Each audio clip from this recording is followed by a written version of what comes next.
Greetings fellow Decepticons, Soundblaster1987 here, continuing my Kamen Rider Kabuto reviews with Chronicle Candy Toy Molder Kit, Kamen Rider TheBee, or TheBee as some people pronounce it. As you can see, the wasp themed Zect Rider is here in his masked form, as per the start of all my Kamen Rider Kabuto reviews where possible. I'll show off the articulation once I cast off, because he's a little bit limited in this form due to the bulkiness of the armour, as is the intent behind the cast off feature of the Zect Rider's armour, because it mimics the molting form of the worm monster of the week villains, which also enables them to access the super speed clock up mode. So, as you can see, he's in his armoured form with the honeycomb chest pattern and such like, due to the bee and wasp motif. I'll just quickly go over some of the accessories that come with this thing before we cast off. So, he comes in 3 versions of the TheBee Zector, the closed version being the one that he's wearing in his masked form for obvious reasons, but he also comes with 2 additional ones for his cast off form.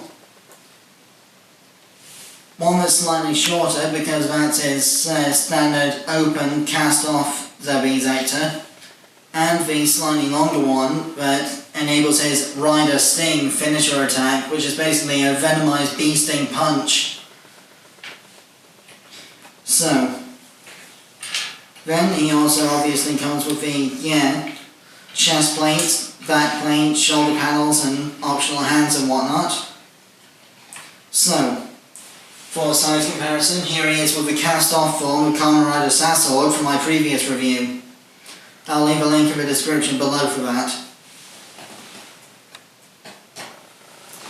So, without further ado, cast off. Change Wasp. As you can see, this is the cast-off form for Kamen Rider TheBee. Complete in his fully cast-off form and able to use clock up to super speed himself to fight the worms.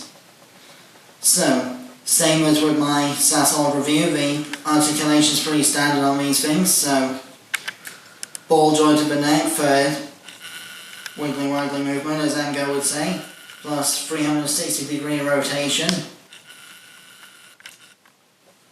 360 degree rotation of the shoulders, plus a forward and back wiggle room for the sliding rail mechanism that allows certain dynamic poses. These loose hinged shoulder panels get out of the way to allow for outward arm movement.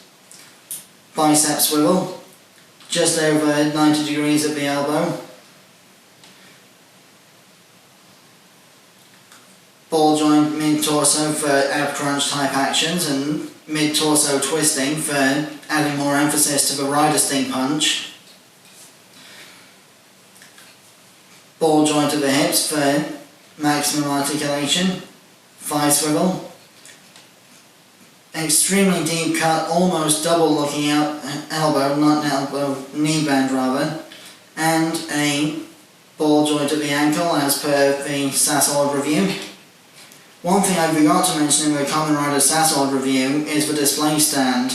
In addition to being able to connect to other display stands in the line, there's also an indentation for a sticker for the name tag of whichever rider is, using the stand and whatnot, plus a ball joint socket for the display arm for different poses and whatnot.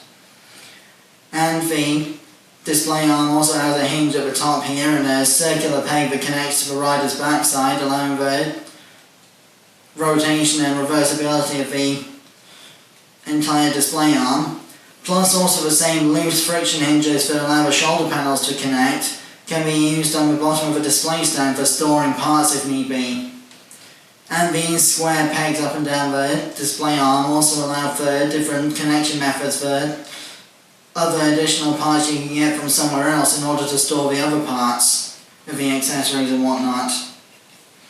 So, that more or less concludes my review of Kamen Rider TheBee from the Chronicle Candy Toy Kit line. I have been Soundblaster1987. Join me again next time when I'll be returning to the Super Sentai series with my review of Kyoryujin Samba Formation. Till then, till all are one.